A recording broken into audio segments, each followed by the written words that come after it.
어느 자매가 교회는 다녔는데 성실하게 교회 생활, 신앙생활 하지 않고 목에다는 커다란 십자가 목걸이를 메고 다녔습니다. 이 모습을 보고 한 형제가 그 자매에게 이렇게 충고를 합니다. 자매님, 우리 신앙생활 한다는 것은 그렇게 목걸이를 목에 달고 다니는 것이 아니라 자기 십자가를 지고 주님을 따르는 것입니다 라고 이렇게 충고를 했습니다. 그래서 그 자매가 그 말 듣더니 대뜸 고개를 획 돌리더니 목걸이를 뒤로 넘기면서 이렇게 지면 되잖아요 라고 대답하더랍니다. 여러분, 십자가를 지는 것이 과연 무엇입니까? 제가 처음으로 외국을 나갔던 적이 아마도 태국을 가봤지 않았던가 싶습니다. 선거제 방문으로 태국을 갔을 때 그때 방콕 시내 거리를 보면서 한 가지 번쩍 눈에 띄었던 것은 그곳에 있는 많은 젊은 아가씨들 목에 십자가 목걸이가 걸려있는 것이었습니다. 그 모습을 반가워서 거기 같이 있던 현지 가이드에게 여기도 이렇게 믿는 사람 많은가 봅니다 했더니 이 가이드가 대답한 말, 아닙니다. 그냥 액세서리로 달고 다니는 것입니다 라는 말을 듣고 그게 실망했었습니다. 요즘 어쩌면 십자가가 액세서리 정도로 치부되고 있는 이런 시대가 되어가고 있지 않나 하는 이런 안타까움과 아쉬움을 갖게 됩니다. 옛날 중국 초나라 시대 변화라는 현자가 살고 있었습니다. 그 어느 날 초산에 갔다가 그 아주 진귀한, 아주 신비한 그 보석 구슬, 옥으로 된 그 구슬을 거기서 구하게 됩니다. 너무나 귀하고 너무나 소중했기에 이것을 그 여왕에게 바쳤더니 그 여왕이 그 구슬을 감정가에게 감정을 의뢰합니다. 근데 감정가 그 구슬을 감정하고 나서 한다는 말이 이건 돌멩입니다 라고 이렇게 혹평해 버립니다. 그래서 여왕이 아주 대노해가지고 왕을 농락했다며 그 변화라는 이 현자의 왼쪽 다리를 잘라버립니다. 그리고 그 여왕이 죽자 이제 무왕의 뒤를 이어서 왕이 됩니다. 무왕에게 다시 이제 구슬을 갖다 바쳤습니다. 근데 무왕도 그것을 보면서 이제 전문가에게 이것을 감정을 의뢰했더니 그때도 또 감정가가 이것은 돌멩이 지나지 않습니다 라고 말하자 무왕도 그 모습을 보고 깜짝 놀라며 진노해가지고 이 변화의 어느 쪽 다리도 잘라버립니다. 그리고 이 무왕이 죽게 되자 나중에 문왕이 초나라 문왕이 등극하게 됩니다. 이때 이 변화는 그가 초산에 가서 거기 사흘 동안을 그가 침식과 먹는 걸 다 철폐하고 엉엉 울면서 통곡을 합니다. 왜 당신 그렇게 우느냐 하고 물었더니 사람들이 내가 두 다리가 잘린 것이 슬퍼서가 아니다. 사람들이 이토록 진귀한 것을 귀한 것을 알아보지 못하는 이 세태가 내 통탄스럽다 고 이렇게 말합니다. 그 얘기가 이 문왕에게 들리자 그 구슬을 가져보라고 이렇게 지시해서 그 구슬을 가져다가 이걸 갈고 닦았더니 그야말로 천하의 가장 진귀한 이런 보석으로 이것이 그 모습을 드러나게 됩니다. 이 보석이 중국 역사에 큰 파장을 불러일으킨 천하 제1의 구슬로서 화씨벽이라고 이렇게 이름이 붙여지게 되었고, 우리가 완벽하다 했을 때 그 벽자가 바로 구슬벽 또는 옥벽, 둥글벽이라는 글씨로서 이 완벽이라는 말도 바로 여기서 파생되었다고 합니다. 이어서 이 변화라는 이 현자는 세상에 이렇게 진귀한, 이렇게 그 귀한 보석이 있음에도 이걸 깨닫지 못하는 세태를 보고 사흘을 울며 통곡했다고 했는데, 그런데 사도 바울은 그가 그토록 교회를 박해하다가 다메섹 도상에서 예수를 만났을 때 그는 비로소 십자가의 도를 깨닫게 됩니다. 그리고 이전에 자기가 그토록 소중하게 여겼던 자기가 조종했던 세상적인 지혜며 지식이며 바리새인으로서 어떤 의로움이며 이 모든 것을 배설물처럼 여겼습니다. 그리고 그가 고백한 말 가운데 보면 빌립보서 3장 18절은 이렇게 말합니다. 내가 눈물을 흘리며 다시 말하노니 사람들이 그리스도의 십자가의 원수로 행한다 하면서 이렇게 눈물 흘리면서 탄식하는 내용이 빌립보서 3장 18절에 나타나 있습니다. 여러분, 십자가의 도, 십자가의 진리에 대해서 여러분 어떻게 생각하십니까?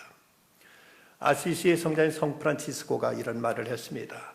십자가 발밑에 돋아 있는 사소한 미덕들을 우리는 매우 소중히 여겨야 된다. 그냥 제자가 묻습니다. 선생님 말하는 사소한 미덕이란 무엇입니까? 이때 프란치스가 대답하는 말, 겸손, 온유, 인내, 인자함, 정중함, 명랑함, 친절함, 동정, 소박, 성실, 무례를 용서하는 마음, 따뜻한 마음, 서로 짐을 나눠지는 마음 같은 이런 사소한 미덕들은 사람들 눈에 잘 띄지 않는 것에 피는 제비꽃과 같이 피어있다. 그런 미덕들은 그늘진 곳을 좋아하고 이슬을 먹고 살며 눈에 잘 띄지는 않지만 그 달콤한 향기는 사방으로 퍼져간다고 이런 말합니다.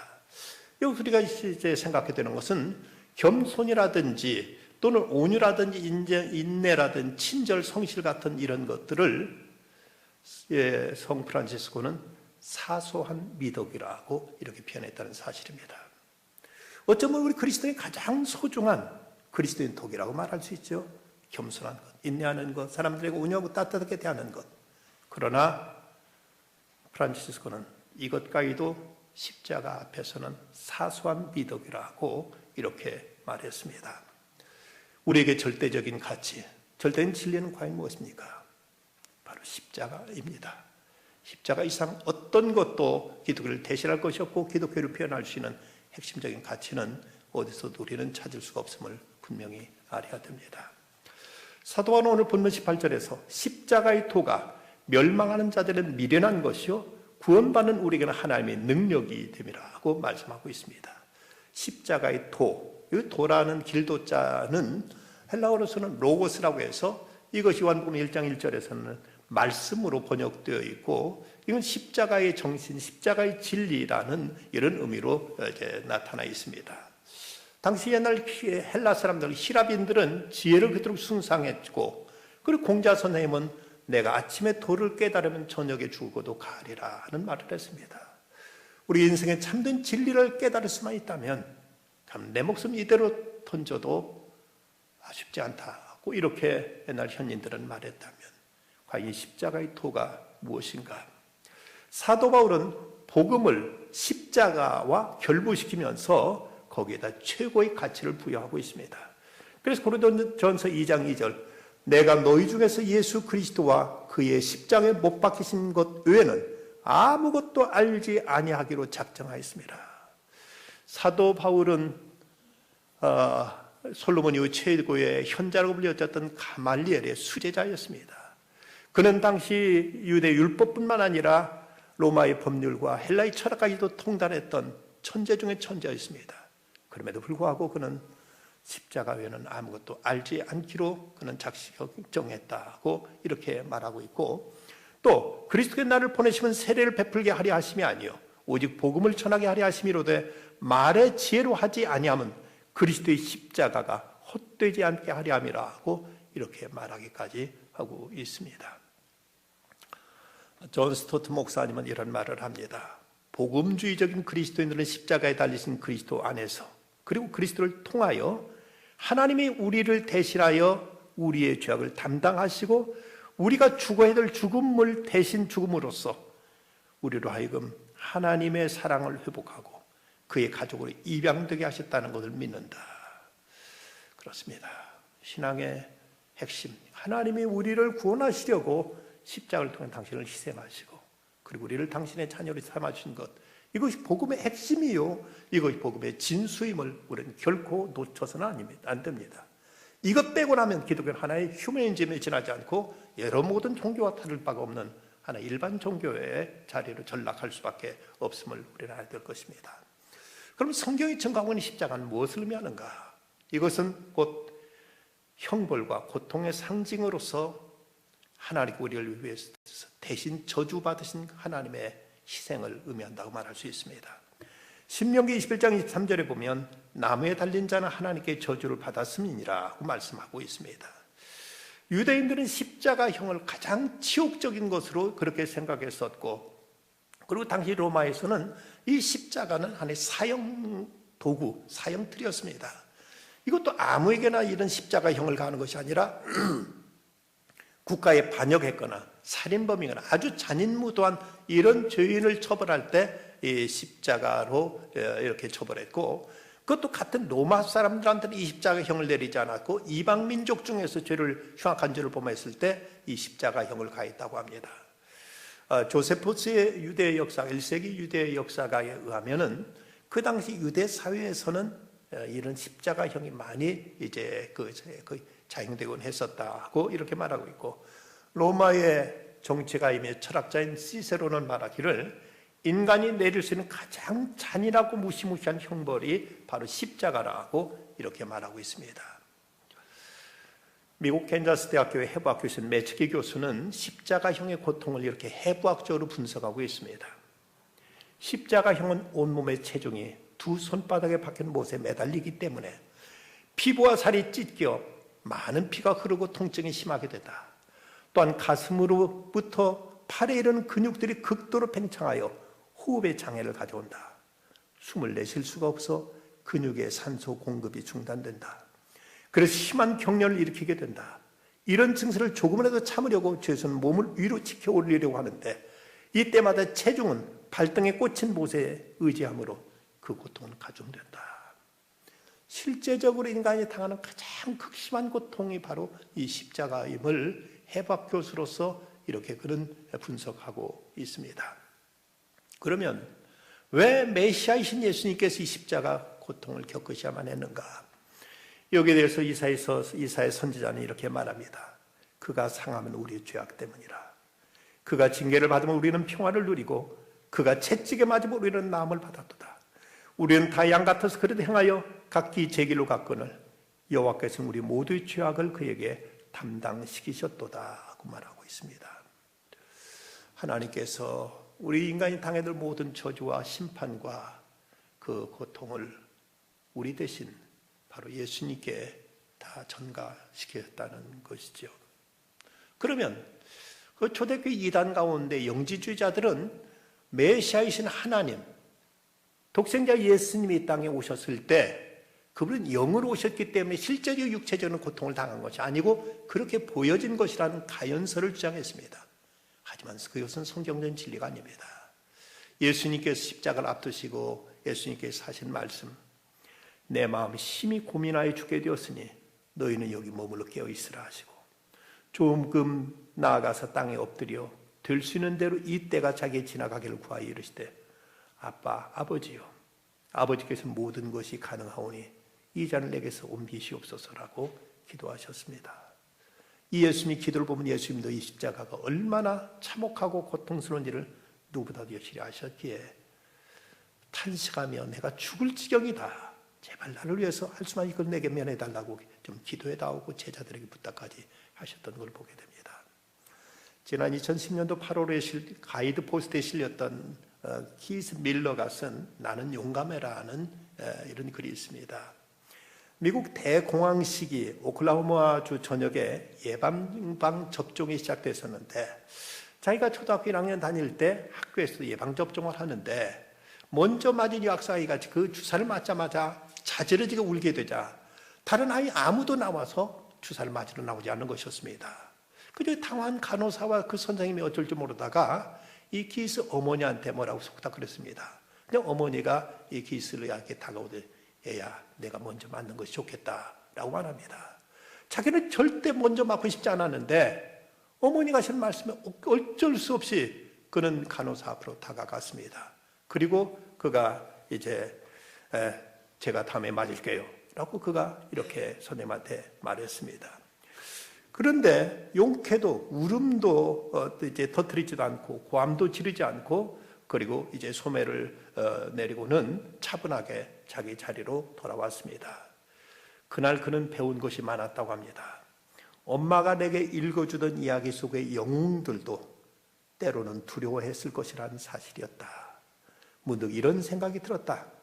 용감한 사람들도 두렵긴 마찬가지겠구나. 주님께 십자가에서 겟세마네에서 십자가를 지지 않게 해달라고 3번이나 기도하셨음에도 그 길을 가셨음을 나는 감사드린다. 예수님은 십자가의 고통을 모르고 엉겹결에 당하신 것이 아니라 모든 다 아시고도 당신 발로 걸어가셔서 우리를 대신해서 우리를 위해서 십자가 지었음을 우리는 잊지 말아야 됩니다.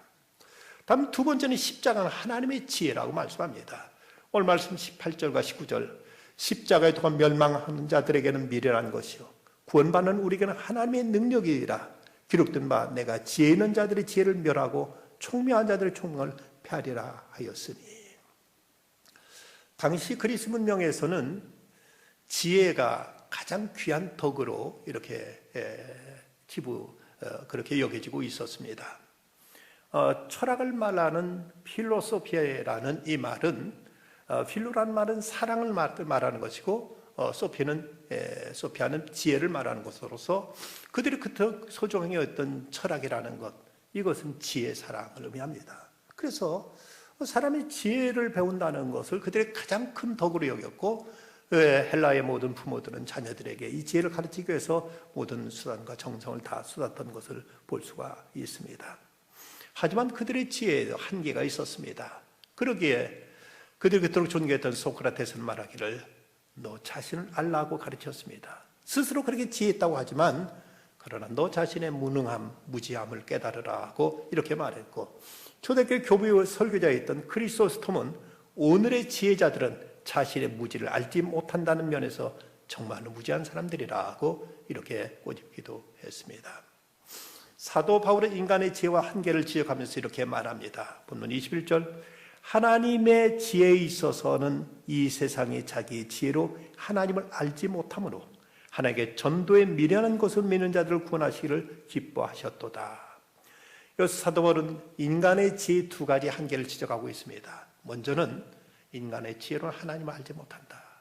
그리고 또 하나는 인간의 지혜로는 인간 스스로 자신을 구원하지 못한다 하는 것이 바울이 여기 밝히고 있는 인간 지혜의 한계입니다. 그렇습니다. 우리가 아무리 하나님을 알려고 그토록 노력해도 어떤 사람에게는 하나님은 보여지지 않고 하늘의 계시 없이는 하나님을 우리가 알 길이 없는 것입니다. 그리고 인간이 아무리 과학과 인간의 모든 제도를 개선하고 한다 해도 인간은 스스로를 구원하지 못합니다.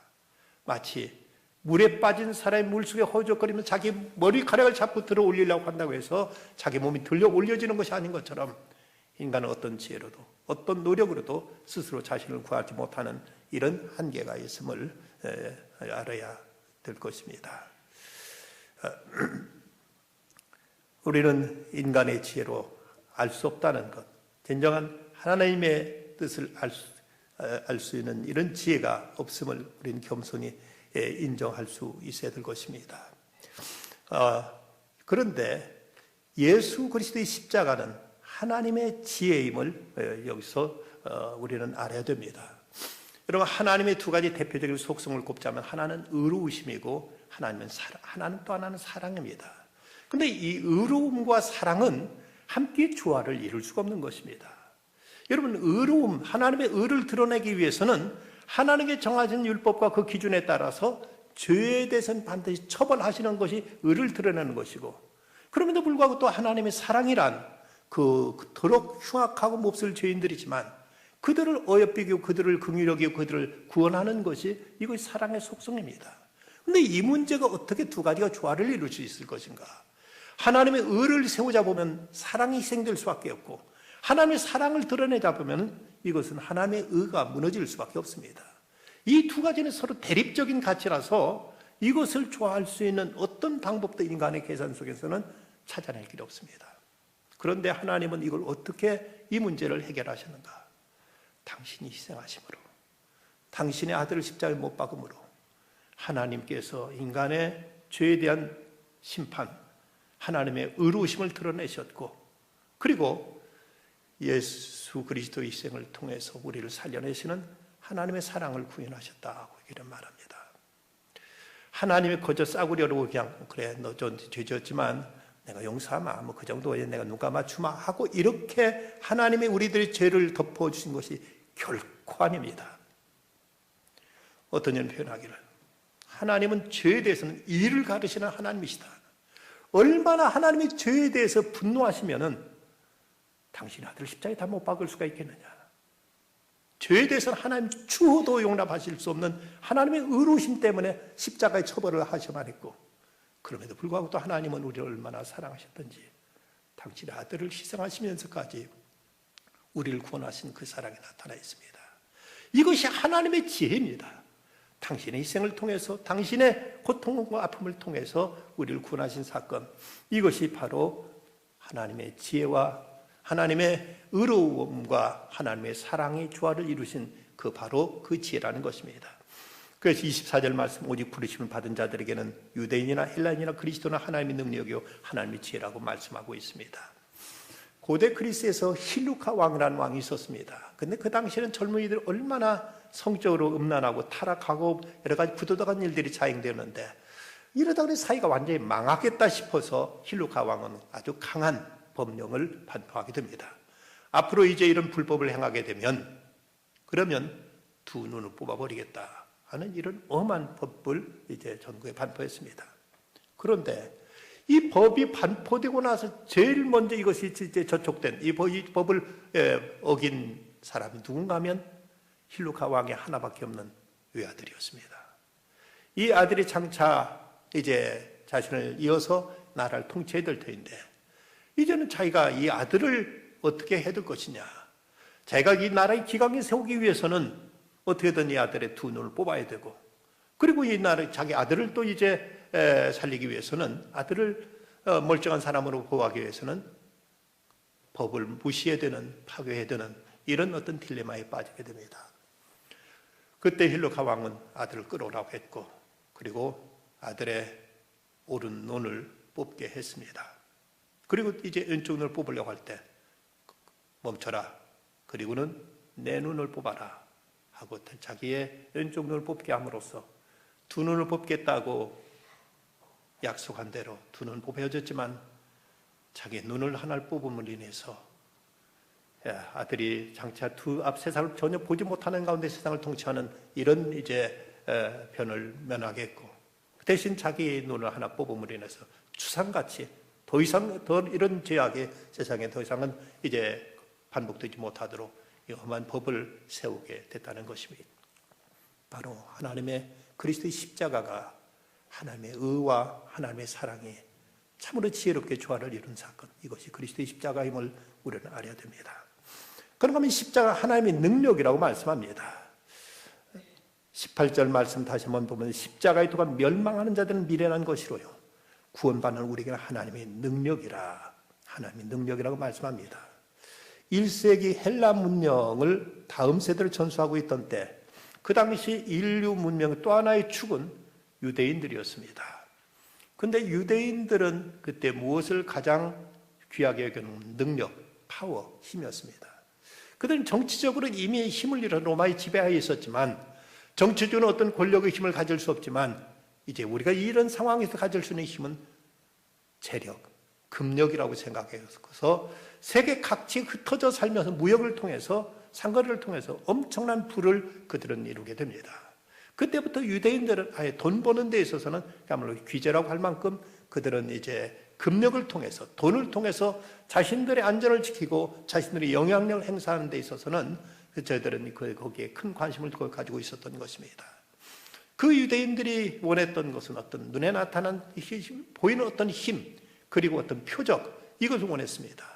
그런데 그토록 어떤 이런 세상적인 힘을 원했던 그 유대인들이 볼 때 예수님은 참으로 어리석게 짝이 없었고, 12영도 더 되는 그런 이제 많은 천군 천사를 건드리신 분이 그토록 무력하게, 그토록 허무하게 십자가에 못 박혀 죽으신 모습 보고 그들은 아주 실망하고, 그들은 거기서 아주 좀 조롱하며 거기에 대해서 한없는 이제 저주를 퍼부었던 것입니다.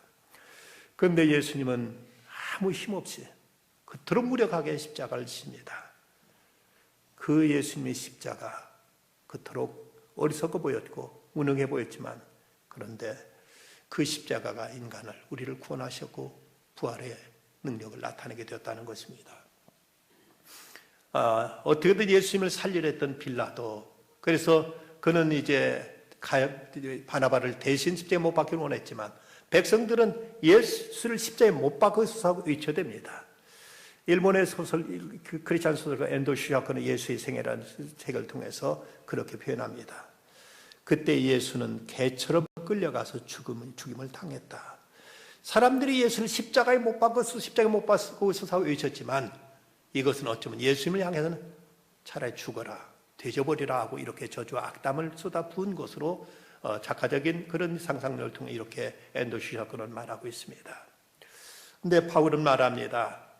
25절, 하나님의 어리석음이 사람보다 지혜롭고 하나님의 약하심이 사람보다 강하니라. 예수님은 스스로 약해진 이 모습을 통해서 하나님의 영광을 드러내셨고 주의 구원의 역사를 이루셨습니다. 옛날 핀란드에 한 어진 임금이 있었는데 이 임금의 한 가지 고민은 자기는 아들은 없고 딸만 있었는데 외동딸을 두고 있었지만 자기의 나이가 점점 들어가면서 왕위를 물려줘야 되겠는데 아무래도 자기 딸이 여자로서는 왕위를 물려받기에는 부족하다 느꼈는지 지혜롭고 똑똑한 이제 사위를 얻어서 자기 딸과 결혼시켜가지고 그래서 나라를 통치할 수 있기를 이렇게 기대했습니다. 그 전국에 건강하고 그리고 지혜로운 사위 부마를 구한다 하고 이렇게 방을 붙였더니 수많은 젊은이들이 몰려들었습니다.